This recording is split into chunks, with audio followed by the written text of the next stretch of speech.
Hi friends, ఇవాళైతే నేను ఒక tasty కర్రీని మీతో షేర్ చేస్తున్నాను. ఈ కర్రీని 3 రకాల ఆకుకూరలతో అయితే చేస్తున్నాము.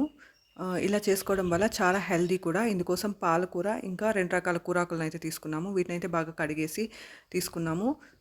పచ్చిమిర్చిని కూడా బాగా కడిగేసి తీసుకున్నాము. ఒక 5, 6 టమోటోలను కూడా తీసుకున్నాము. కందిపప్పునైతే బాగా కడిగేసి కుక్కర్లోకి తీసుకోండి. ఆ తర్వాత మనం ఆల్రెడీ తీసుకున్న టమోటోల్ని, పచ్చిమిర్చిని ఇందులోకి వేసేసుకోవాలి. ఈ టమోటోలను అయితే కట్ చేసి వేసుకోవాలన్నమాట. ఆ తర్వాత హాఫ్ టీ స్పూన్ పసుపును కూడా వేసుకోవాలి. మనం తీసుకున్న 5, 6 టమోటోల్ని కట్ చేసి కుక్కర్లోకి అయితే వేసుకోవాలి. వెల్లుల్ని కూడా ఒక 5, 6 వెల్లుల్లిని కూడా ఒలిచి కుక్కర్లోకి వేసుకోవాలి. పాలకూరను కూడా బాగా కడిగేసి కుక్కర్లోకి అయితే తీసుకోవాలి. ఇవన్నీ తీసుకున్నాక తగినంత వాటర్ అయితే వేసుకోవాలి. ఇవన్నీ ఈ ఇంగ్రీడియంట్స్ అన్నీ ఉడకడానికి సరిపడా నీళ్ళనైతే కుక్కర్లోకి వేసుకోవాలి. కొంచెం ఆయిల్ వేసి తగినంత నీళ్ళు అయితే వేసేసి కుక్కర్ మూత పెట్టి 3 విజిల్లు వచ్చేదాకా ఉడికించుకోవాలి. ఆ తర్వాత గ్యాస్ పోయాక కుక్కర్ చల్లారాక ఓపెన్ చేయాలన్నమాట. ఇలా కూరాకులు యూస్ చేయడం వల్ల చాలా హెల్దీ కూడా.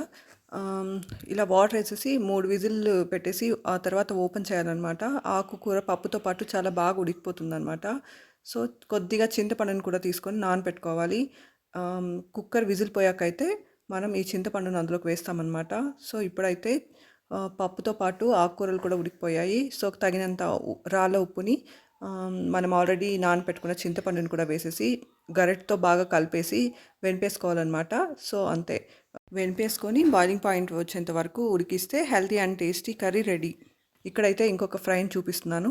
బీరకాయ ముక్కలు, పచ్చి అలసందులు, ఇంకా వంకాయ ముక్కలను కూడా ఉడకపెట్టి రెడీగా పెట్టుకోవాలి. ఆ తర్వాత పెనం తీసుకొని అందులో కొద్దిగా ఆయిల్ వేసి, ఆయిల్ వేడయ్యాక అందులో కొంచెం వడియం వేసి, వడియం బాగా వేగాక అందులోకి ఇప్పుడు మనం ఆల్రెడీ ఉడికించుకున్న